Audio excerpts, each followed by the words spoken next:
เสนอปรับปรุงกฎหมายว่าด้วยการปกครองท้องถิ่นกองประชุมสมัยวิสามัญเทื่อที่2ของสภาแห่งชาติสุดที่9ในวันที่18มีนาคมนี้ที่หอสภาแห่งชาติได้ดำเนินภายใต้การเป็นประธานของทานคำใบดำลัดรองประธานสภาแห่งชาติกองประชุมในมื้อนี้ได้มีการเสนอปรับปรุงกฎหมายว่าด้วยการปกครองท้องถิ่นฉบับปี 2015 เพื่อให้มีความรัดกุมสอดคล้องแนะใส่แก้ไขบางปัญหาที่คงค้างและบ่สามารถจะตั้งปฏิบัติได้ดีเท่าที่ควรในกองประชุมท่านวิไลวงศ์บุตรดาคำรัฐมนตรีกระทรวงภายในได้รายงานเหตุผลและความจำเป็นในการปรับปรุงกฎหมายว่าด้วยการปกครองท้องถิ่นฉบับปรับปรุงปี 2015 ว่าภายหลังที่กฎหมายว่าด้วยการปกครองท้องถิ่นฉบับปรับปรุงปี 2015 ได้ถูกหับร้องและประกาศใช้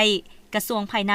ในนามที่เป็นเสนาธิการให้รัฐบาลก็ได้เอาใจใส่เผยแพร่เสื่อมซึมและแจกย้ายให้บรรดากระทรวงองค์การขันศูนย์กลางและองค์การปกครองท้องถิ่นแต่ละขันในขอบเขตทั่วประเทศได้ผันขยายเป็นนิติกรรมลุ่มกฎหมายจำนวน13ฉบับ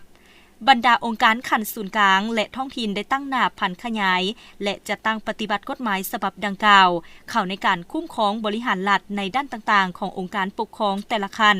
และได้รับผลสำเร็จเป็นอย่างดีโดยพื้นฐานนับแต่ปี 2021 เป็นต้นมากระทรวงภายในได้มีการประเมินการจัดตั้งปฏิบัติและพร้อมทางทาบทามทิศทางในการปรับปรุงกฎหมายดังกล่าวอยู่ท้องถิ่นจำนวนหนึ่งผ่านการตีราคาการจัดตั้งปฏิบัติกฎหมายซึ่งเห็นว่ามีบางปัญหาที่ค้างคาและบ่สามารถจะตั้งปฏิบัติได้ดีเท่าที่ควรนอกนั้นยังมีกลุ่มบ้านซึ่งถูกสร้างตั้งขึ้นตามมติ09/กมสพ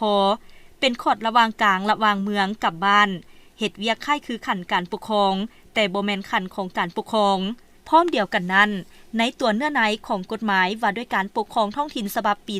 2015 มีบางมาตรายังบ่ทันสอดคล้องกับกฎหมายอื่นที่เกี่ยวข้องสั่งรวมแล้วการบริหารขันรากฐานยังบ่ทันเข้มแข็งดีเท่าที่ควรการบริหารรัฐขันรากฐานยังมีลักษณะเคิงๆกลางๆซอดกระจาระหว่างองค์การบริหารรัฐขันลุ่มสุดกับการจัดตั้งชุมชน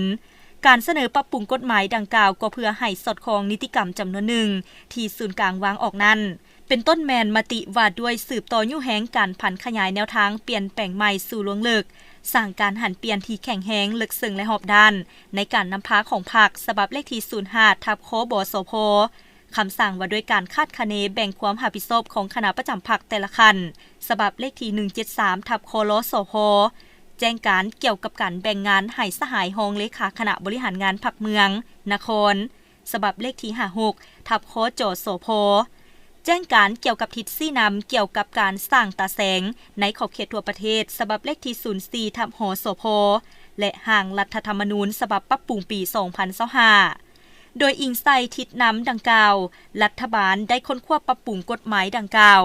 เป็นต้นแมนการค้นคว้าองค์การปกครองตาแสงเป็นกงจากการปกครองขันลุ่มสุดอยู่หักฐาน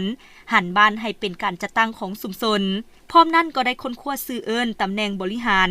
ซึ่งได้ระบุชื่อเอิ้นของหัวหน้าองค์การปกครองขันแขวงจะแจ้งว่าแม่นประธานคณะกรรมการปกครองแขวงนครหลวงเวียงจันทน์ขันเมืองแม่นประธานคณะกรรมการปกครองเมืองนครขันตาแสงแม่นประธานคณะกรรมการปกครองตาแสงบรรดาปัญหาที่ข้างคาและนิติกรรมของขันถึงดังกล่าวมานั้นแม่นเหตุผลความจำเป็นที่สำคัญในการค้นคว้าปรับปรุงกฎหมายว่าด้วยการปกครองท้องถิ่นในครั้งนี้สำหรับด้านโครงสร้างห่างกฎหมายว่าด้วยการปกครองท้องถิ่นฉบับปรับปรุงปี 2025ที่นำเสนอพิจารณาครั้งนี้ประกอบมีทั้งหมด8ภาค21หมวด81มาตราในนี้เพิ่มเข้าใหม่จำนวน16มาตราปรับปรุงจำนวน62มาตราและบ่ได้ปรับปรุงจำนวน3มาตราคาดคะเนผลได้รับภายหลังกฎหมายว่าด้วยการปกครองท้องถิ่นฉบับปรับปรุงปี 2025ถึงคำร้องและประกาศใช้จะเป็นบอนอิงอันสำคัญให้แก่องค์การปกครองท้องถิ่นในการปรับปรุงขันการปกครองให้มีความสอดคล้องและแทบเหมาะกับสภาพเงื่อนไขตัวจริงในแต่ละท้องถิ่นโดยเฉพาะการสร้างตาแสงเป็นการปกครองขันลุ่มสุดเพื่อเอื้ออำนวยให้บ้านเป็นหัวหน่วยบริหารชุมชนอย่างแท้จริงเป็นบอนอิงให้แก่บรรดากระทรวงองค์การที่เกี่ยวข้องในการปรับปรุงกฎหมายและนิติกรรมลุ่มกฎหมายให้สอดคล้องตามแนวทางนโยบายของภาครัฐบาลและเป็นการแบ่งความรับผิดชอบแบ่งขันคุ้มครองให้องค์การปกครองท้องถิ่นแต่ละขันให้แท้ถึง รับประกันบทบาทการนำพาของพรรคอย่างหนักแน่นเฮ็ดให้การนำพาของพรรคอย่างลึกถึงหัวหน่วยรากฐานของประเทศสร้างให้เป็นกงจักรการปกครองที่ติดแท้กิ้งเกือกลีเรือเป็นที่พึ่งของประชาชนบรรดาเผ่าสามารถนำเอาแนวทางนโยบายการบริการของรัฐยับเข้าถึงประชาชนได้อย่างทั่วถึงยกระดับการปกครองรัฐด้วยกฎหมายให้หนักแน่นยิ่งขึ้นตามจุดพิเศษและเงื่อนไขของสาธารณรัฐประชาธิปไตยประชาชนลาวเพื่อสร้างเงื่อนไขให้ท้องถิ่นนับมีความเข้มแข็งมีการพัฒนาซึ่งเป็นปัจจัยสำคัญต้นตอให้กับการสร้างเศรษฐกิจเอกราชเป็นเจ้าตนเองก็คือการสร้างความอยู่ดีกินดีแต่หากฐานขึ้นมาเพื่อก้าวขึ้นสู่จุดหมายสังคมนิยม